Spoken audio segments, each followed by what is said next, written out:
दोस्तों नमस्कार। 4 PM गुजरात पर आप सबका बहुत बहुत स्वागत है। मैं हूं आपका दोस्त मयूर जानी। क्योंकि आज के दिन हमने सोचा है कि हर एक कार्यक्रम में एक चीज को रिपीट कर लेंगे ताकि फिर हमको कभी करना ना पड़े। वो कुछ लोग जो लगातार ये लिख रहे हैं कमेंट बॉक्स में कि आप हमारी तरफ से ऑडियो को ठीक किया जाए, तो हमारी टेक्निकल टीम ने ये कहा है कि हमारी तरफ से ऑडियो बिल्कुल ठीक है। तो आप जिनको भी अगर आवाज हमारी आपको ठीक से सुनाई नहीं दे रही है, वॉल्यूम कम लग रहा है, तो महोदय हो या महोदया हो, वो आपके इंस्ट्रूमेंट में, आपके ऑडियो आउटपुट में कोई तकलीफ है तो कृपया उसको ठीक करवाएं। और इस मुद्दे पर जो है आप खामखा जो है अपना लिखने का समय जो है उसको व्यर्थ न, क्योंकि ऑडियो का प्रॉब्लम हमारी ओर से नहीं है, ये हमने जांच करवा ली है। तो ये हमने आज के अगले 2 वीडियो में भी कहा था, फिर से कह रहे हैं। उसके बाद शायद अगर एक और बनाएंगे तो उसमें भी ये कहेंगे, ताकि इस चीज का निराकरण हो जाए। क्योंकि हम चाहते हैं कि हम जो बात कर रहे हैं वो आप तक, सभी तक जो है ठीक से पहुंचनी चाहिए।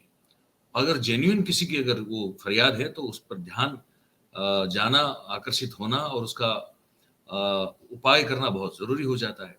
इसीलिए हमने हमारी टेक्निकल टीम को पूछा, पर उन्होंने कहा कि हमारी तरफ से कोई प्रॉब्लम नहीं है, सब कुछ बिल्कुल ठीक है। तो जिनको आवाज हमारी कम आ रही है, वॉल्यूम कम लग रहा है, उन सभी को अपने अपने इंस्ट्रूमेंट को जांच करवाने और उसको ठीक करवाने की हम विनती करते हैं। तो ये होगी प्रारंभिक बात। अब जो है देश में बहुत कुछ हो रहा है, तो उसको लेकर हमने सोचा कि अलग अलग से कुछ चीजें जो हैं उसको जोड़ के बात करेंगे आपसे, है ना। एक किस्सा हो गया, दारा सिंह चौहान है मध्य प्रदेश के, भारतीय जनता पार्टी के, वो एक उम्मीदवार हैं, मतलब उम्मीदवार के तौर पर उनको देखा जा रहा है। अब वहां उन पर किसी ने जाके स्याही फेंक दी। इसमें आगे हम बताएं उससे पहले आप सबसे गुजारिश है कि अभी से अगर आप इस वीडियो के लिंक को हो सके उतना शेयर कर दीजिए, तो ये जानकारी जो हम बता रहे हैं वो सब तक, जितने हो सके उतने ज्यादा लोगों तक हम पहुंचा पाएंगे, आप सबके सहयोग और आप सबकी मदद से। तो बातें हैं दारा सिंह चौहान पर। तो दारा सिंह निकले गाड़ी से और कहा, किसी ने, एक लड़के ने आके मुंह पे और स्याही फेंक दी। बड़ा बवाल कर गया, गजब हो गया, ये हो गया, वो हो गया, उसके नाम की बहुत सारी चर्चाएं हुई। और हमने उस दिन कार्यक्रम नहीं किया जानबूझ के। उस घटना का जिक्र भी हमने 3 दिन हो गए इसको, हमने नहीं किया, क्योंकि हम कोई कहीं ना कहीं ये भनक थी कि ये है कहीं फर्जीवाड़ा, है ना। क्योंकि वो फेंक के चला भी गया युवक, कौन था, कहाँ का था, कुछ पता नहीं चला, पुलिस ने पकड़ा भी नहीं था उसको। तो हमने कहा कि थोड़ा देखते हैं, राह देखते हैं क्या होता है, उसके बाद फिर इस खबर पर बात करेंगे। तो पहले वो घटना दिखा देते हैं जहां वो दारा सिंह साहब जो हैं उन पर स्याही फेंकी गई। पहले ये देख लीजिए, छोटी सी क्लिप है।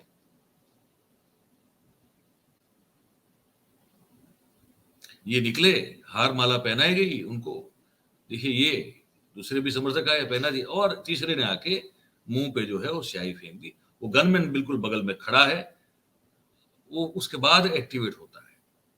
फिर से देख लीजिए एक बार, इसको ठीक से देखिए, देखिए पूरा घटनाक्रम देख लीजिए, है ना। सब फिर हुई स्याही वाला ड्रामा।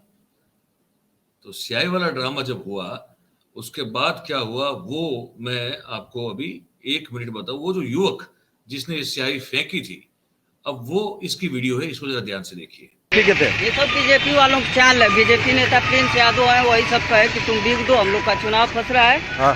इसी वजह से मैंने सियाही फेंक दिया। वो लोग कहे कि हम बचा लेंगे। और तुमको तुम्हारे साथ साथ कौन था? बस मैं ही अकेले ही था। ये वीडियो किसने बनाई थी? वीडियो पता नहीं, वहाँ पे उनके लोगों ने बनाई थी।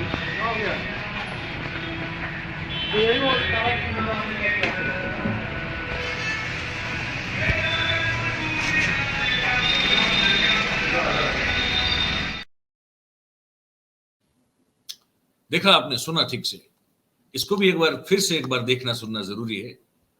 क्या कह रहा है वो लड़का? वो सरेंडर करने गया, खुद गया पुलिस स्टेशन पे, गया, हमको पकड़ लीजिए, हमको तो बोला था बीजेपी वालों ने कि फेंक दो, तो हमने फेंक दिया, तो हमारी कोई गलती नहीं है, उन्होंने कहा हमने कर दिया। उसके कुछ बेचारे को पैसे वैसे मिले होंगे। पर जब वो मामला तूल पकड़ने लगा तो उसको लगा कि भाई बाहर सुरक्षा नहीं है, अच्छा है अंदर चले जाओ। वो चला गया। सुनिए फिर से। ठीक है थे। ये सब बीजेपी वालों की चाल है। बीजेपी नेता प्रिंस यादव है, वही सब कहे कि तुम बिक दो, हम लोग का चुनाव फंस रहा है। हाँ। इसी वजह से मैंने सियाही फेंक दिया। वो लोग कहे कि हम बचा लेंगे। और तुमको तुम्हारे साथ साथ कौन था? बस मैं ही अकेले ही था। ये वीडियो किसने बनाई थी? वीडियो पता नहीं, वहाँ पे उनके लोगों ने बनाई थी।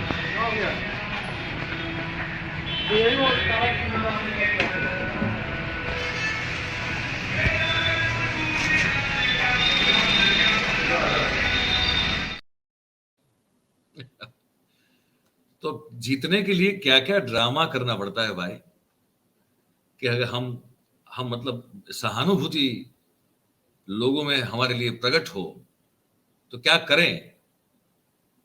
तो विक्टिमाइजेशन का भी एक जो है खेल करना पड़ता है कि देखिए हम पर स्याही फेंकी गई, विपक्ष हम पर ये हमले करवा रहा है, वो सब जो है वो ऐसे लोग हैं, इसलिए हम खड़े होंगे चुनाव में तो हम ही को जिताइएगा। इतना बेवकूफ समझ के रखा हुआ है हम सबको हमारे राजनेताओं ने कि पूछिए मत। मतलब कि बस यही है कि हमारे सर पर हमको सिंह दिख नहीं रहे, जो सिंह आते हैं ना वो, बाकी वो हमको वही समझ रहे हैं, शायद यही लगता है। क्योंकि राफेल के ऊपर इतनी बड़ी बवाल होने के बावजूद भी अब इस पर हमने कार्यक्रम किया कल, आप सबने इसको बहुत पसंद भी किया, बहुत प्यार किया कि जीवा जो है वो लड़खड़ा रही है, जबान लड़खड़ा रही है और शब्द भटक रहे हैं, एक दूसरे से टकरा रहे हैं, एक दूसरे को कूद कर छलांग मारकर बाहर निकल रहे हैं मुंह से। ऐसी स्थिति मोदी साहब की है और कहीं ना कहीं कुछ उससे बहुत कम, लेकिन फिर भी थोड़ी बहुत ही सही, ये स्थिति हमारे गृह मंत्री अमित शाह साहब की भी है। मध्य प्रदेश में संबोधित करते करते कल उन्होंने ये कह दिया कि राफेल में भी घोटाला हुआ है। सुनिए। घोटाला किया, मधु कोड़ा काउंड किया, राफेल लड़ाकू विमान की खरीदी में घोटाला किया, मधु कोड़ा काउंड किया, राफेल लड़ाकू विमान की खरीदी में घोटाला किया, मधु कोड़ा काउंड किया, राफेल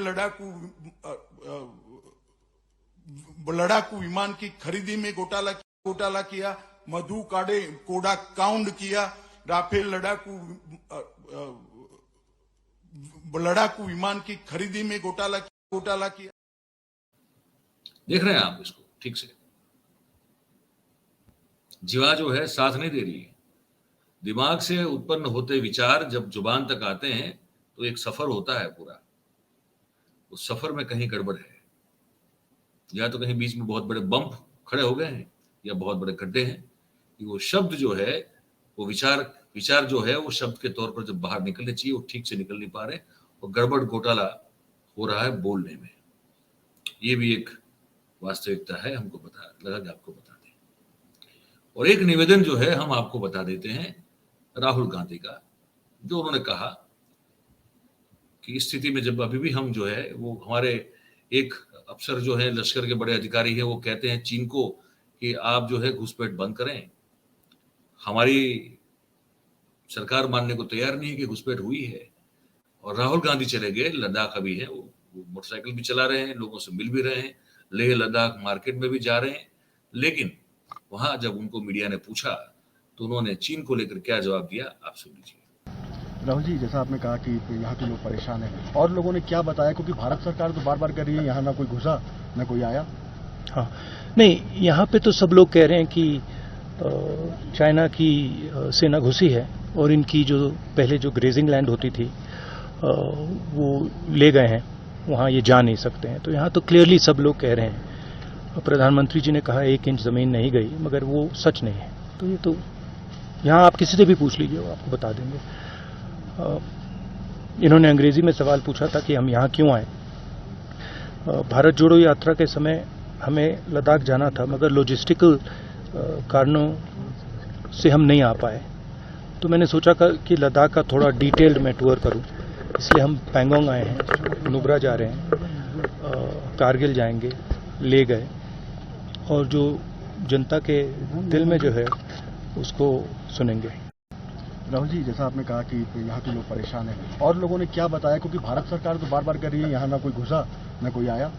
हाँ, नहीं, यहाँ पे तो सब लोग कह रहे हैं कि चाइना की सेना घुसी है और इनकी जो पहले जो ग्रेजिंग लैंड होती थी वो ले गए हैं, वहाँ ये जा नहीं सकते हैं। तो यहाँ तो क्लियरली सब लोग कह रहे हैं, प्रधानमंत्री जी ने कहा 1 इंच जमीन नहीं गई, मगर वो सच नहीं है। तो ये तो यहाँ आप किसी से भी पूछ लीजिए, वो आपको बता देंगे। बोल रहे यहाँ आप किसी भी पूछ लीजिए, आप किसी से भी पूछ लीजिए, जमीन है वो गई है। तो अब वो गई है, उसको लेकर अगर सरकार मानने को तैयार नहीं है तो क्या करे। अब चूंकि उन्होंने भारत जोड़ो का जिक्र कर दिया कि मैं लद्दाख नहीं पहुंच पाया था भारत जोड़ो की, वो समय का जो वो विंटर का सीजन था और रोड जो थे वो ब्लॉक थे, बर्फ की चादरें जमी हुई थी और बहुत ज्यादा मात्रा में बर्फ जो है पड़ी हुई थी, तो नहीं जा पाए थे। जब वो भारत जोड़ो का उन्होंने जिक्र किया तब मुझे एक क्लिप आपको सुनानी है। ये थोड़ी पुरानी है, अभी की नहीं है। ये जब पहला कार्यकाल था प्रधानमंत्री जी का 2014 से 19 के बीच में 20 तक का, और जब उस समय राज्यवर्धन राठौड़ जो थे वो भी मंत्रिमंडल में राज्य कक्षा के मंत्री थे, तब एक युवा सांसद हुई थी और देश के युवाओं ने उस युवा सांसद में देश के कोने कोने से आकर उसमें हिस्सा लिया था। बिहार की एक हमारी बेटी है ममता कुमारी, उस समय जो उसने कहा था, प्रधानमंत्री जी भी बैठे थे और उनकी मौजूदगी में ये जो हमारी सबकी बेटी है, भारत की बेटी, इसने एक जो बड़ी सटीक बात कही थी उस समय, वो मैं आपको सुनाना चाहता हूं, क्योंकि वो भी कहीं ना कहीं उस समय की गई बात आज की तारीख में भारत जोड़ो की यात्रा से बहुत मेल खाती है। तो वो मैं आपको सुनाने जा रहा हूं। ये इस देश की बेटी ने कही बात है, इसको ध्यान से सुनिएगा। मंदिर में दाना चूग कर चिड़िया मस्जिद में पानी पीती है, यहाँ बुद्ध की उपदेश और ईसा मसीह की बलिदान की गाथा होती है। मैंने सुना है यहाँ राधा रानी की चुनरी कोई सलमा बेगम सीती है, फिर क्यों हो गए हम यूं जुदा कि आज जोड़ने की बात होती है। यहाँ आसाम की चाय हो या दक्षिण के मसाले विदेशियों को आकर्षित करती है, तो हिमालय में स्थित वैष्णो देवी में चढ़ाए नारियल की पूर्ति केरल और तमिल जैसे राज्य से होती है। फिर क्यों हो गए हम यूं जुदा जुदा कि आज जोड़ने की बात होती है, जोड़ने की बात होती है। माननीय प्रधानमंत्री जी, आदरणीय मंत्री जी और मेरे युवा साथियों, मैं ममता कुमारी बिहार से इस युवा सांसद में अपने वक्तव्य को प्रस्तुत करने आई हूं। क्या अद्भुत कहा था ममता कुमारी ने। ये सब होने के बावजूद भी क्यों जोड़ने की बात करना पड़ रहा है ना। कितना सांप्रत है ये, बहुत सांप्रत है। तो इस कार्यक्रम में हमको आपको ये बताना था। आप क्या सोच रहे हैं ये आप हमारे कमेंट बॉक्स में लिख के बताइए हमको।